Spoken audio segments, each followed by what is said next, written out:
Hello and welcome to GamingGrannar. We're here at the home computer museum that we filmed a video about before. And now we're gonna look at your amazing PC collection. Anebras! And we also got Thomas Sundhede with us, who will be our co-host. And this is the world's biggest big box PC collection, correct? Yes. Can you show, first of all, tell us a little bit about yourself. Who are you? And then talk about the collection. I'm Anebras. I'm a diehard gamer. I also develop my own games, but more like art piece, little kind of games. And yes, I'm a huge fan of games, games collector. It started like 12 years ago that I bought my first big boxed PC game. There was Day of the Tentacle that I thought, this art is so amazing, so beautiful, and I just wanted to expand the collection, and I was remembering all the old games. I usually played these games as a copy and not the original back then.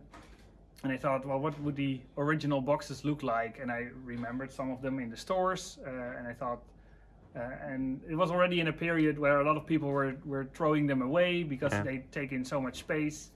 Yeah, PC boxes are kind of big and clumsy, actually. Yes, they are quite big, as you can see. And that's when I thought, well, maybe if I start a collection, then it would be archived somewhere. Then people can remember the way these games were in the past, instead of just throwing them away and never be seen again in the trash bins. Yeah.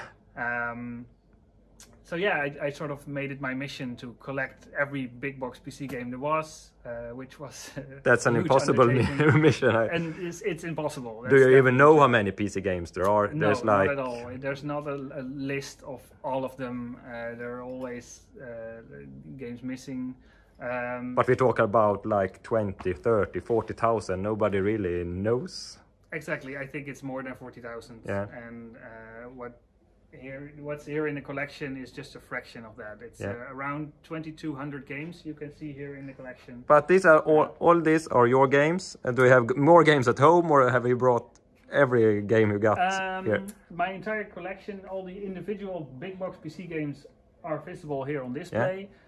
I have some exhibitions going. There's one in Groningen, one in Heerenveen, that also contains parts of my big box. You lend out collection. your games so that other people could. Exactly. So they aren't visible at the moment here, but they will be back here when the exhibitions are done. And I have a storage space which is also filled with new games. I have a lot of new games, and I have some double games or incomplete games that are all in storage as well. And also I have a lot of DVD case games and dual case games that are also in boxes in storage. You got a lot of games. I got a lot of games. You can say. But it would be a perfect opportunity for you to show us some of your collection and talk about some funny stories about some games. And you got some very rare and cool stuff. So I let you loose. Talk about.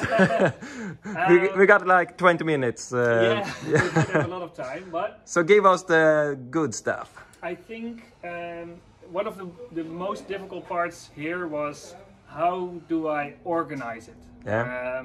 And for me personally, I eventually chose to organize it on alphabetical order of developer. But there are exceptions. Sometimes it's the publisher, and sometimes it's even just a genre. I was thinking about maybe dividing it into genres, but then you have a developer that made a couple of games like Blizzard, for example, or LucasArts. LucasArts is very well known for adventure games, but then there is like Outlaws, and that's a shooter game. So would you then take it out of the LucasArts set and then put it into the shooters section? It felt a bit weird to do that, so I wanted to keep the developers together. Yeah. So it's the developer in alphabetical order. So here you have 3D Realms, and here you have like a 7th level with the Monty Python games, even Ace Ventura over there, point-and-click adventure game. So that's how it's organized. It's nice glass cabinets as well. Yes, I'm very happy with how it turned out. Before this, I was in Zwolle in another museum, and there the cabinets weren't that beautiful. No, we were there and saw that. Yes, yeah. Well, so we really understand why you moved them to this place. Yeah, right. You can see that it's a really it's a whole level up.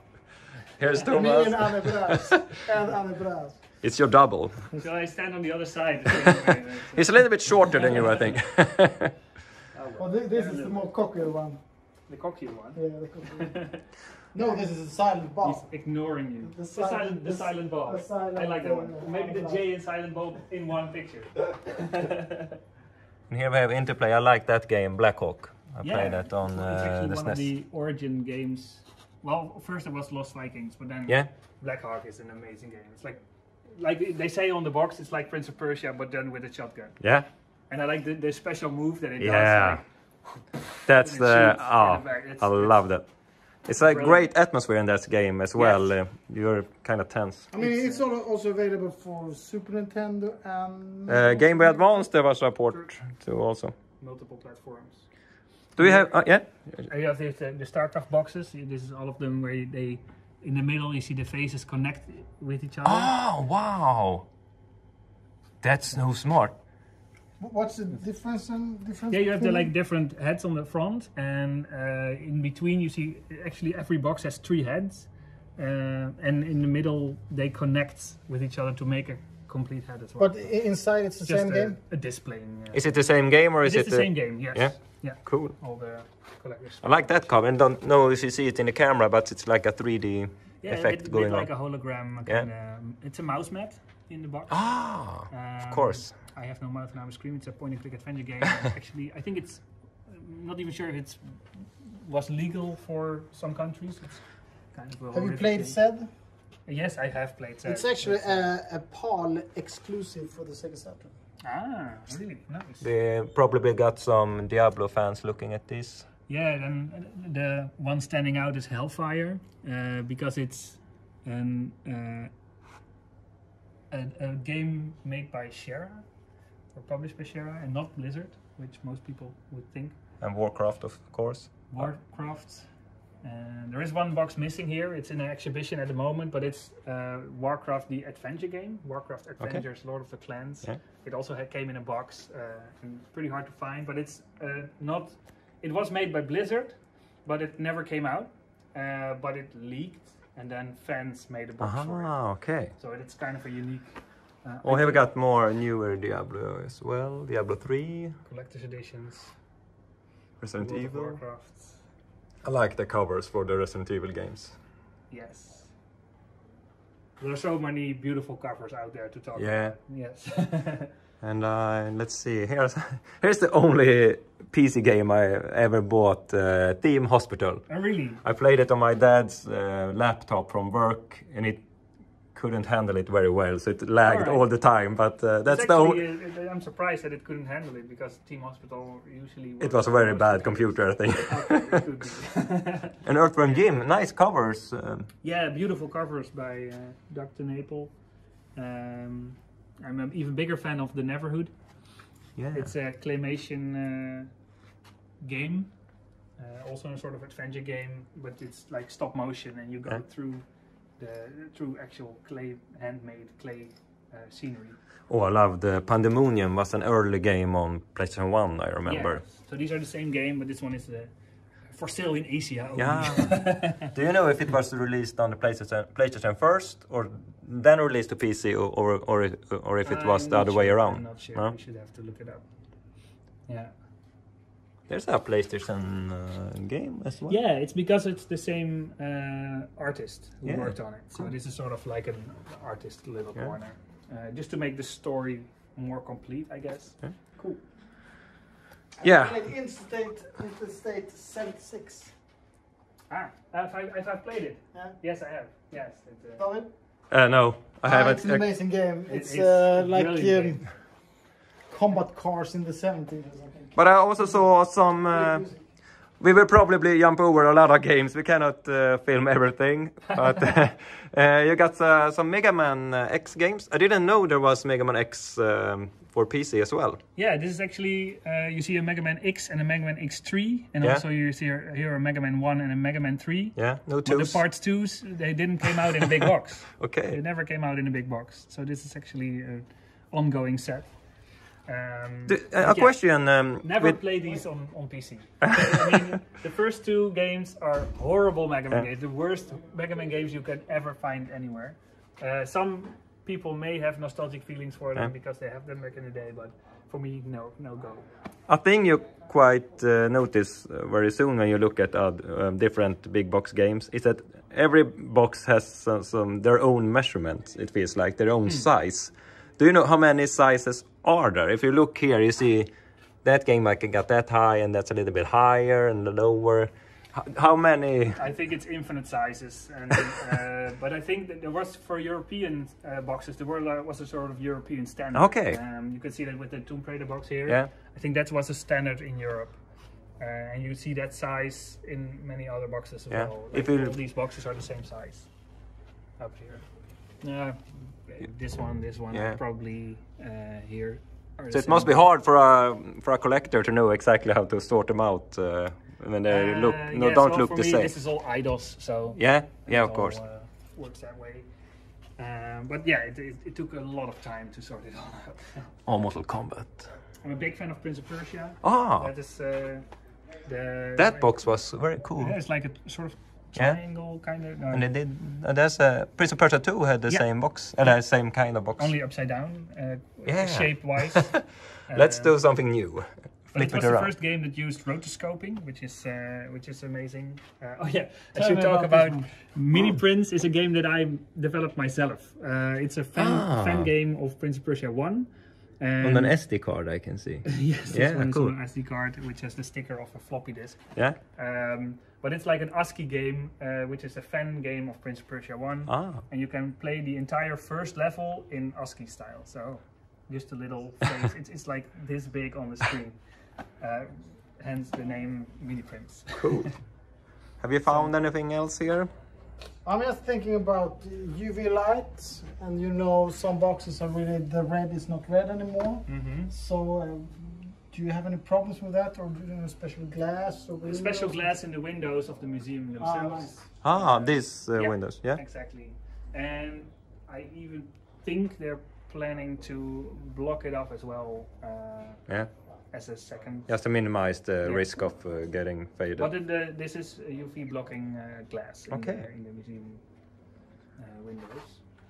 You talked about a gun here before. Yes. Let me get the gun. Here we have Doom. Just this once. I'll take it out of the cabinet. So this gun, probably a lot of people won't recognize it. But this gun was actually used to as the texture for the BFG 9000. As you hold it like this, they took a picture of it and then mirrored the image like this. And this front part is actually the BFG in the first Doom game. Did they use exactly just no, this game? This is just a replica. One of the many. One of the many. Yeah.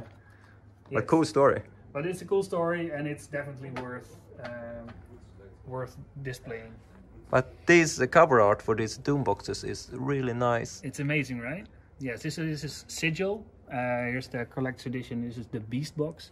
Still in plastic. Still in seal. Sealed, yeah. And it's actually an expansion for Doom 1. Okay. If I remember correctly, and it's made by John Romero, so the creator of Doom. Yes. Here's the signature on a Dangerous Dave t-shirt. And here we have some more Doom games. Yeah. Commander Keen, I recognize the name, but I haven't played. I think a lot of people will be laughing right now because it's definitely a game that you should have played. I only played video TV games, not computer games. Right, so console games more. Exactly, more console games. Yeah, Commander Keen was sort of the the big platform game that everyone should have played back in the day. I think most people played the free version of I think Command King 4. I think Keen 1 was also for free. But yeah, those were amazing. The gameplay is so nice, and the story is fun, and the creatures, yeah, they're all very nicely designed, and it worked pretty well. And here we have more games, of course. Oh, shit, sure.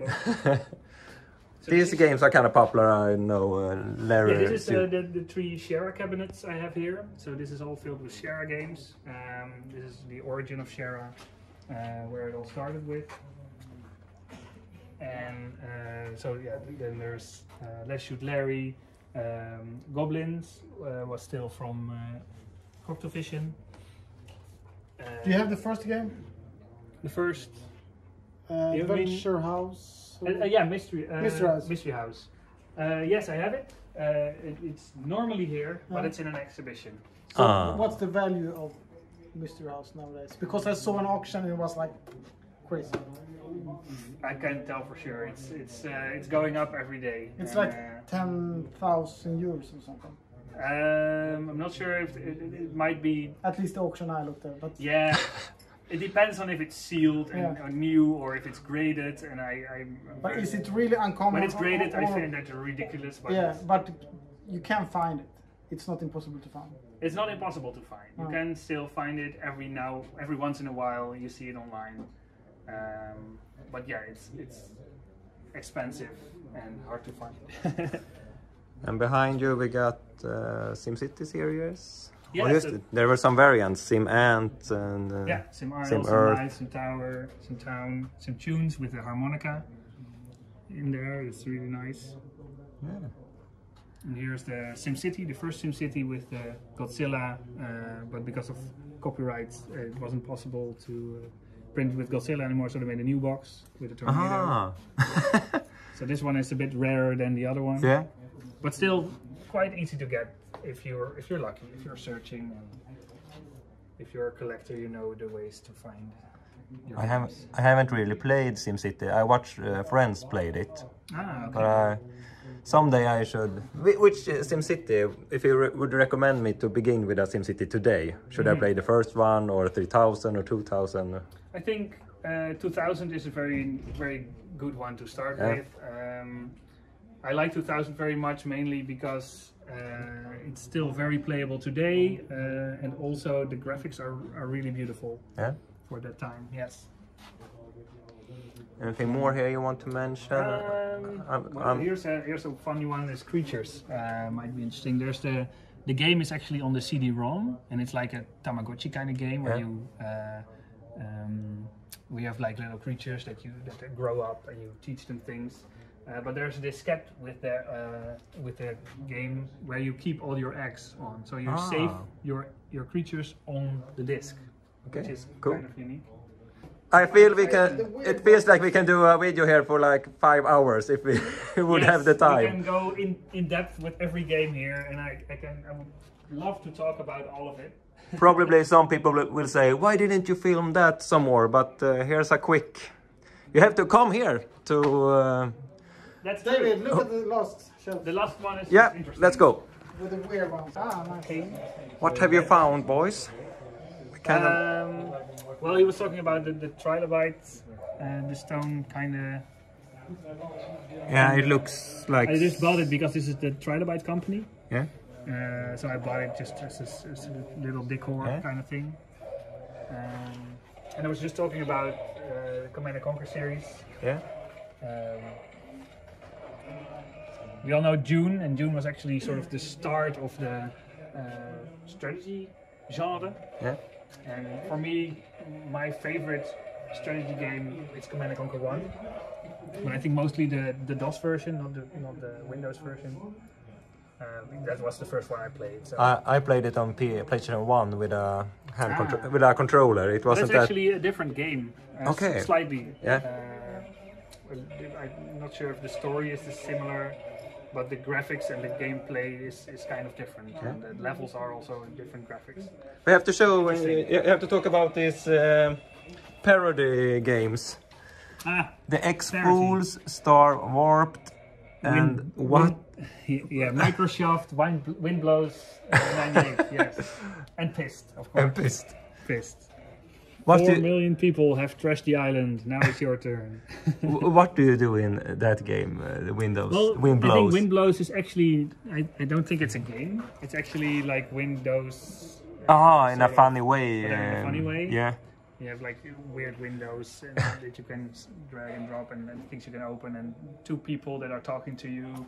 And I think they are a bit complaining about their boss. Yeah. And they ever have the Discworld games. Yes. With the soundtrack of Discworld 2. Yeah. Well, not the soundtrack, the theme song of from Eric Idle, who did the That's Death song, which is awesome. Yeah. One of the most popular games today, Grand Theft Auto. Eric Idle was from Monty Python. Yeah, was almost my favorite among the Pythons. Ah, yes. But which one is your personal favorite game? If you have to choose one. Then we go this way. At these 2. My favorite game of all time, Monkey Island 1 and Monkey Island 2. You even have the mini boxes. So my question is that box supposed to be that color, or is it slightly sun faded? I think it might be slightly faded, but slightly faded when I bought it. But it could be also this color. Because it was on Game On. I've never seen it brighter than this. The Game On exhibition, and it was almost even worse, I think. Yeah.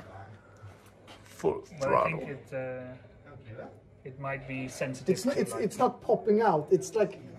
But I think that's also the art of Steve Purcell himself, because also here you see it as well. The 7 Max, it's also a bit faded, but it also gives this nice feeling of the game. So yeah, this is the weird shape cabinet. Weird shit. Weird shape. So the weird shape. Okay, sorry. I thought you said weird shit. You misheard it there. Burn Cycle has a heat-sensitive front. Well, you have this like Spectre VR with a nice shape. Havoc, I think this is maybe the ugliest box that I have. It's like an egg cartoon or something. Yes, but it didn't came with eggs, luckily. But an interesting shape. Yeah, this one is like more. This like is more like kind of somebody who went really crazy. Yeah. It's like a Happy Meal box or something. And here's like a illusion of a hallway with 3 doors, and at the end of the hallway also the video. Tape. This must be horror. Oh, it stands. Oh, sorry, it stands horror Giger there. I can see on Darkseid. I like that art.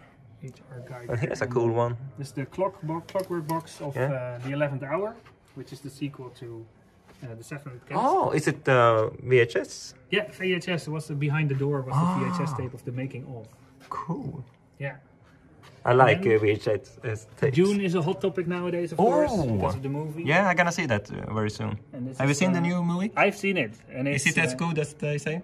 Yes. Huh? Yeah, I would say so. It's very true to the book. Maybe even better than the David Lynch version. Cool. But that's personally a personal story. But I trust you. And this is like a film. Film roll. Film roll, because it's live action filming in the game, Wing Commander 3. So it's a really nice box. Cool. So yeah, let's go to the Dutch section. Yeah, let's travel to the Dutch. And here we have some pieces you can play the games on, or yes, yeah. I think this one is sort of stuck. Something. Oh, there we are. Yeah. Sam Max. Who doesn't love Sam Max? What do we have here? It feels like you're at home, Thomas. It's not my home. Let's start at Duke Nukem. That's more my home over there. So this is a part of your collection, these pieces. I donated 2 of these PCs to the museum, so people could play games on them. So I have 2 more cabinets with my Dutch collection.